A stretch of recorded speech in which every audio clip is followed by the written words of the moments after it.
آئی B S ایریٹیبل bowl syndrome ایک ایسی خاموش بیماری ہے کہ اگر آپ کو اس کے بارے میں نہیں پتا چلتا تو وقت گزرنے کے ساتھ ساتھ یہ آپ کو اتنا کمزور کر دیتی ہے کہ آپ کا وزن دن بہ دن کم ہونا شروع ہو جاتا ہے، لیکن آپ کو سمجھ نہیں آ رہا ہوتا کہ ایسا ہمارے ساتھ کیوں ہو رہا، اس کی آخر وجوہات کیا ہیں، اس کی علامات کیا ہیں۔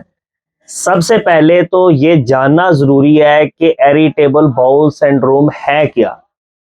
اس میں ہوتا یہ ہے کہ پخانہ بار بار آ رہا ہوتا ہے۔ بعض اوقات کیا ہوتا ہے کہ کوئی بھی گندم والی چیز یا میدے کی بنی ہوئی چیز کھانے سے فوری بعد ہی پخانہ آ جاتا ہے۔ بعض اوقات کیا ہوتا ہے تھوڑا سا پانی پیا، پیٹ کے اندر ہلکا سا مروڑ ہوا اور ساتھ ہی پخانہ آ گیا۔ بعض دفعہ کیا ہوتا ہے کہ تھوڑی تھوڑی دیر بعد وقفے سے پیٹ میں درد بھی ہو رہی ہوتی ہے اور پخانہ بھی آ رہا ہوتا ہے۔ اس میں ہوتا کیا ہے کہ آنتوں کے اندر زخم ہو چکے ہوتے ہیں۔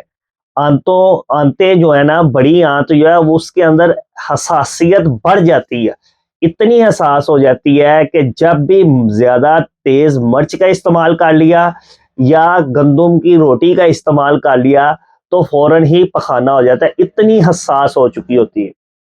سب سے پہلے اس کا جو پرہیز ہے وہ یہی ہے کہ تیز مسالے دار اشیاء اور بازاری جو چیزیں ان سے پرہیز کیا جائے، گھر میں گندم سے پرہیز کیا جائے، اور وقتی طور پہ جوار، مکئی، باجرہ اس کا آٹا بنا کر استعمال کر لیا جائے یا ابلے ہوئے چاول کا استعمال کر لیا جائے۔ اب اگر ہم علاج کی بات کریں تو اس کے لیے آپ نے لے لینی ہے دو چیزیں۔ نمبر ایک آپ نے لے لینی ہے اجوائن، نمبر دو آپ نے لے لینی ہے سونف۔ دونوں کو کسی بھی برتن میں ڈال کر ہلکا سا براؤن کر لینا، چولہے پہ رکھنا ہے، ہلکا سا براؤن کر لینا۔ براؤن کرنے کے بعد جب اس میں سے میٹھی میٹھی خوشبو آنا شروع ہو جائے تو اسے برینڈر میں ڈال کر یا گرینڈر کی مدد سے یا ہون دستے کی مدد سے پاؤڈر تیار کر لیں۔ پاؤڈر کرنے کے بعد صبح، دوپہر، شام 3 ٹائم شربت انار کے ساتھ استعمال کرنا ہے۔